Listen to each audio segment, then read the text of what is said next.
It's 5 p.m. here in Lagos, Nigeria. Time for the world today. I'm Amarachi Ubani. Coming up on the program. Syrian campaign group issues statement saying no prisoners remain trapped above or below ground in the country's notorious Syria prison.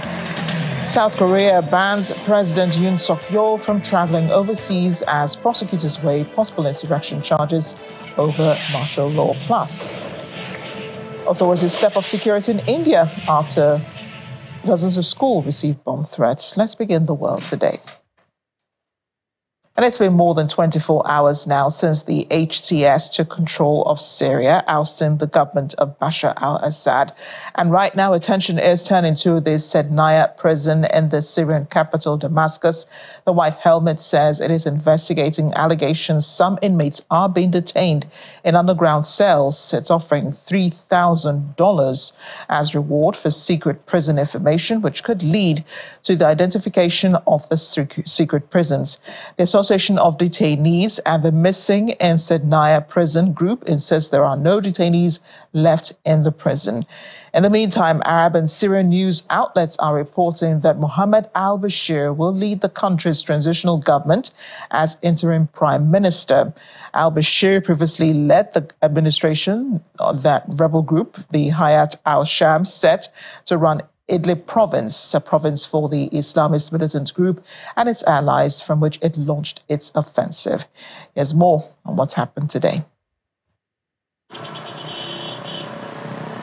Syrians are hoping for better days ahead in what they call a new era after rebels seized the capital Damascus and President Bashar al-Assad fled to Russia following 13 years of civil war and more than 50 years of his family's brutal rule.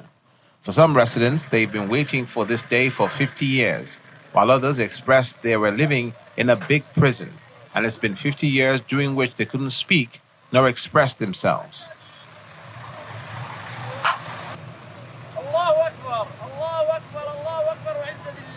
Footage captured inside the Sednaya prison shows Syrian rebels holding weapons and chanting following President Assad's downfall. Freed prisoners could also be seen walking outside of the prison. Moments after, the Syrian civil defense group, White Helmet, says it's investigating reports of detainees trapped in hidden underground cells at the notorious Sednaya prison.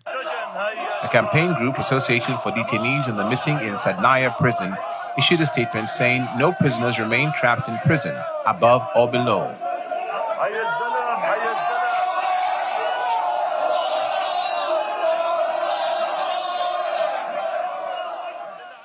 With Assad overthrown, the leader of the Islamist militant group, Hayat Tahrir al-Sham, HTS, Abdul Mohammed al-Jalani, has put himself forward as the figurehead of a post-Assad future in Syria.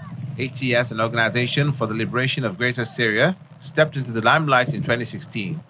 It was initially set up under a different name, Jabhat al-Nusra, in 2011 as a direct affiliate of al-Qaeda.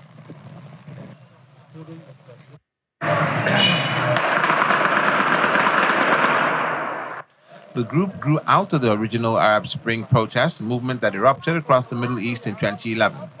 In 2016, the HTS split formally from al-Qaeda and have been ruling in an area northwest Syria for the last 8 years. In 2013, the U.S. designated al-Jawlani a terrorist, saying al-Qaeda in Iraq had tasked him with overthrowing Assad's rule and establishing Islamic Sharia law in Syria.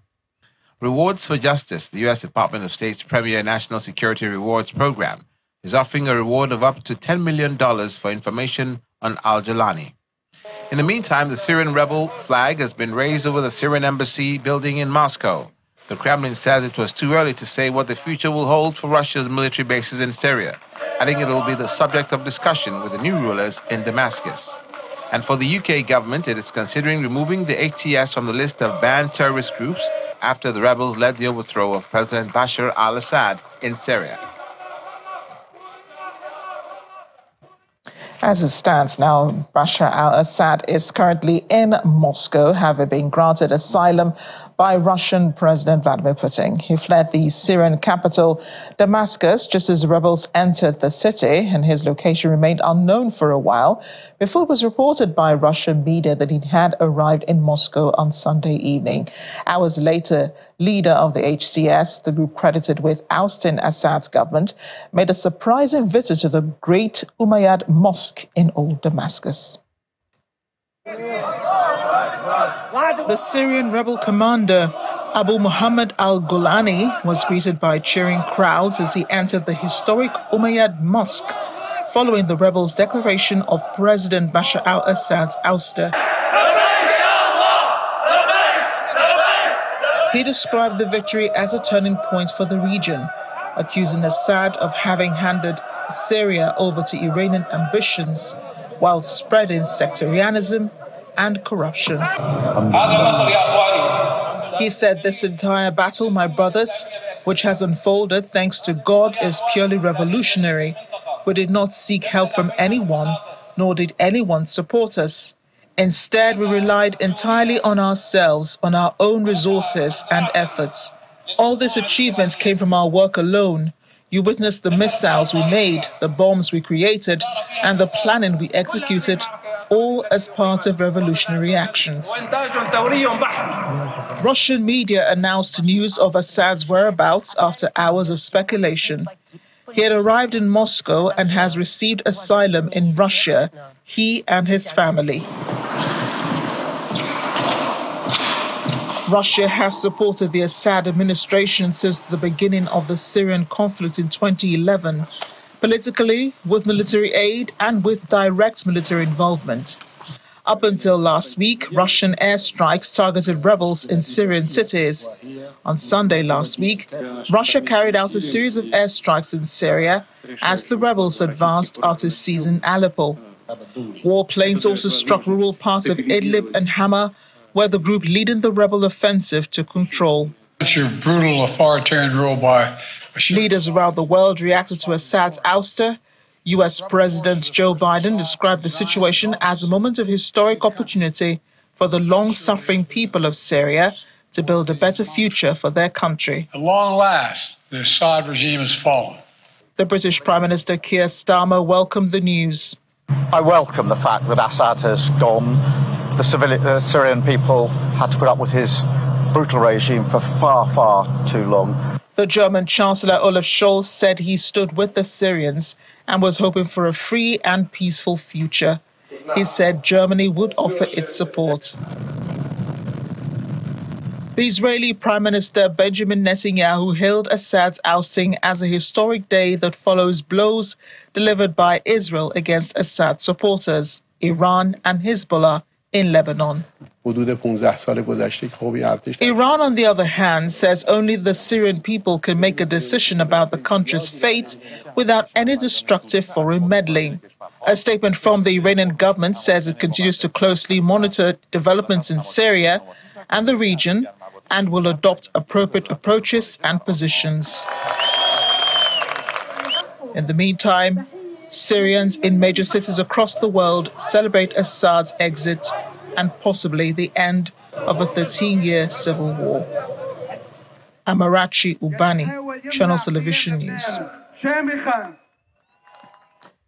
In the meantime, the UN High Commissioner for Human Rights, Volker Turk, has called for accountability for perpetrators of abuse under the toppled Assad regime and says there's a huge chance for an inclusive political transition and that early signs are looking promising.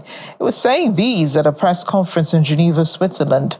Turk says there is a huge chance for inclusive dialogue in the political transition in Syria's new era. He also pointed to the disappearance of more than 100,000 people during the war alone and the use of torture and chemical weapons. Syria is not currently a member of the International Criminal Court, although a new government could join it. Russia blocked past attempts at the UN Security Council to refer Syria to the court.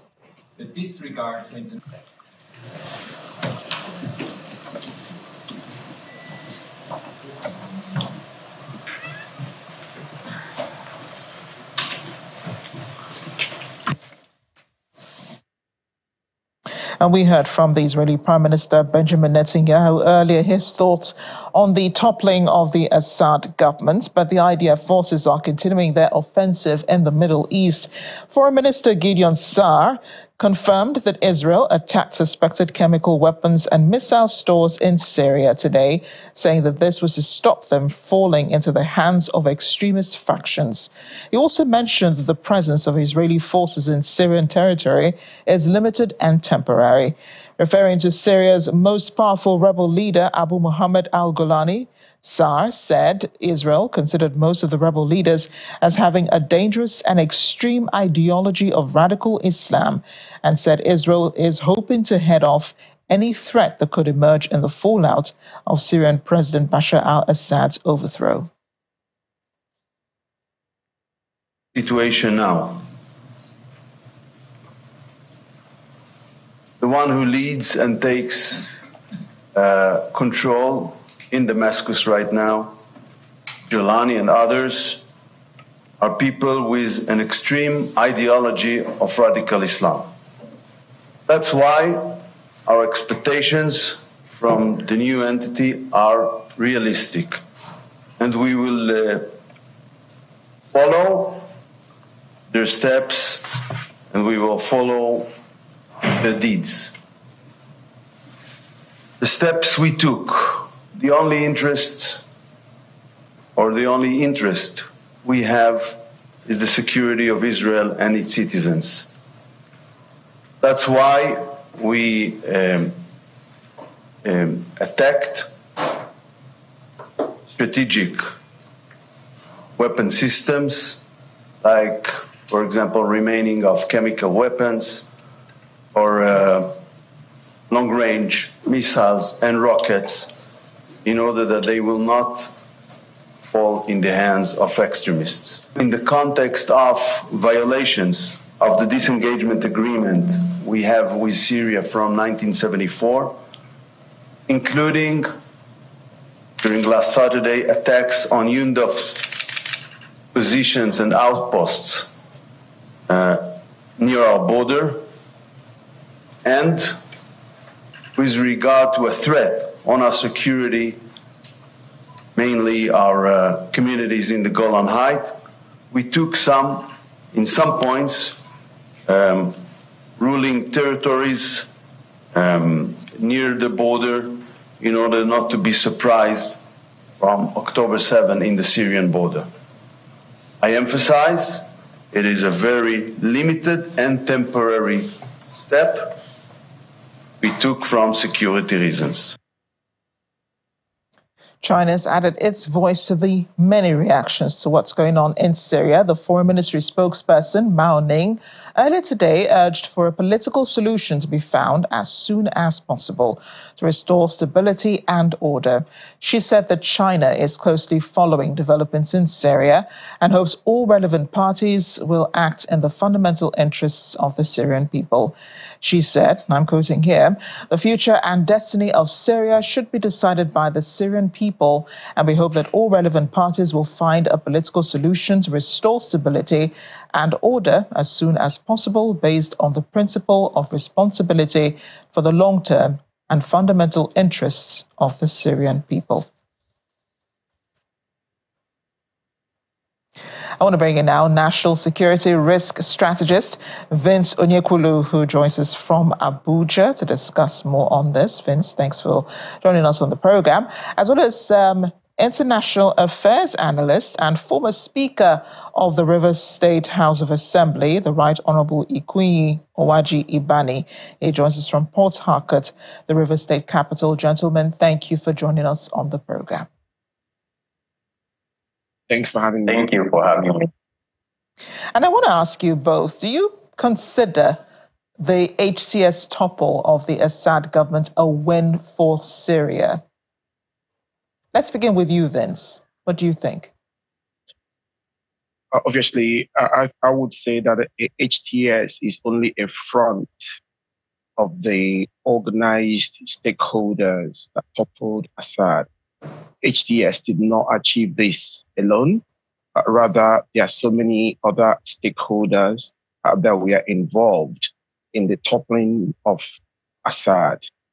Personally speaking, I would say that the Israeli government played their own role, though quietly, because Assad has continually allowed the Iran regime to use Syrian territories to supply military machineries and weapons to the Hezbollah in Lebanon. I would also say that the Turkish government played their own role because the HTS has always been staying in Idlib, and that location is obviously under the authority and funding of the Turkish government. And also, I think the USA, even though quietly and silently, played their own stroke. So HTS is only a front to other so many rebel groups that stood up for Assad. And don't forget, the YPG, the Kurdistan National Party, which is an arch enemy of the Turkish government, refused to fight on the side of Assad. So obviously, there are so many stakeholders that were involved in the toppling of Assad. Be it as it may, Assad did not play very smart. He was a pawn on the chessboard, and he had rooks and bishops that he could have sacrificed to survive this. But 50 years of dynasty of the Assad family is over. Now there is a new potential regime coming up in Syria. However, it's a very dangerous situation that is unfolding. Right now, we cannot say where it's heading to because there are so many interests in that wonderful country called Syria, an ancient country. The Lebanese have a role to play to take some occupation of some land. The Israelis will also have a role to play. And obviously the Iranis and the Turkish government. Thank you. Right, Honorable Ibani, do you think that the HTS was working in the interests of the Syrian people? Let's bear in mind here that they are considered a terrorist organization by the United States. They're also said to have had affiliations with Iran and Hezbollah. Well, thank you for having me. I will take my analysis different. First, let me start by saying that when the Gaza war started, Israeli Prime Minister Benjamin Netanyahu clearly declared that at the end of that war, that the Middle East will not remain the same. So what is playing out in Syria today is a fallout, is a product, part of the product of that statement of Benjamin Netanyahu, that today, Middle East is not the same. Assad has been taken out. When you look at the scenario, there are different armed groups that fought after the uprising of 2011, and they are still in arms up to today. For the HTS, led by al-Ghuliani,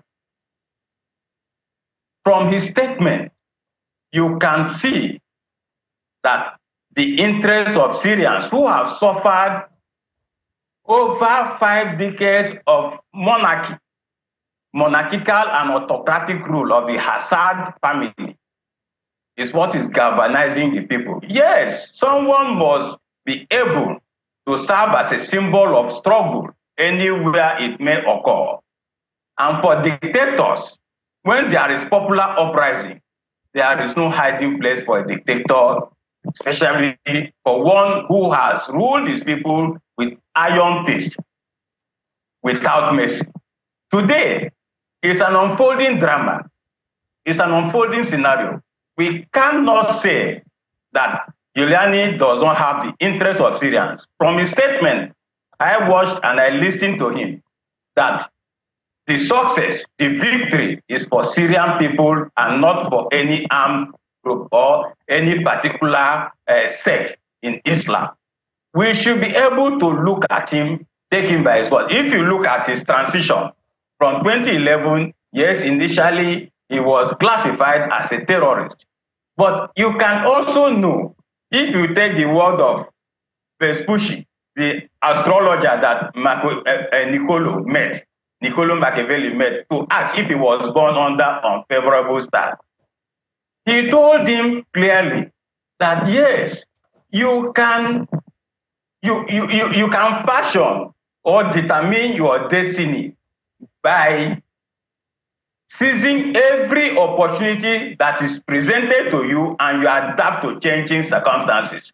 What happened in Syria today in relation to the man, the leader of the revolution that saw up Hassan Bashir from Damascus, transition from one who was classified as a terrorist and ran someplace on his head, because he had the interest of his people, he had to transition, shed his Islamic, hardline Islamic posture, knowing that he wanted to join others to liberate his people. Mohammed Jalani transitioned and moved on, and today Syria is free, Damascus is free. For me, my analysis is yes, you can join a boat, but when you discover the objective, the intentment of that objective, of what made you to set out on a revolution.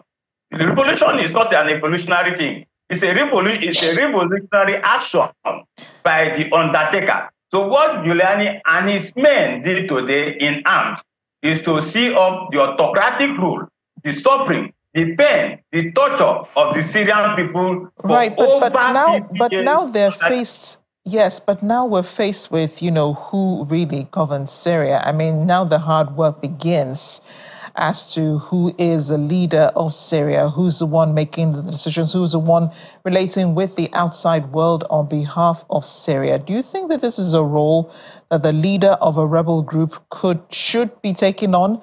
And do you see a restoration of some sort of democracy, I think, in Syria? There is cautious optimism at this point, because in every armed struggle, you should know the nature and character of armed struggle all over the world, wherever it happens.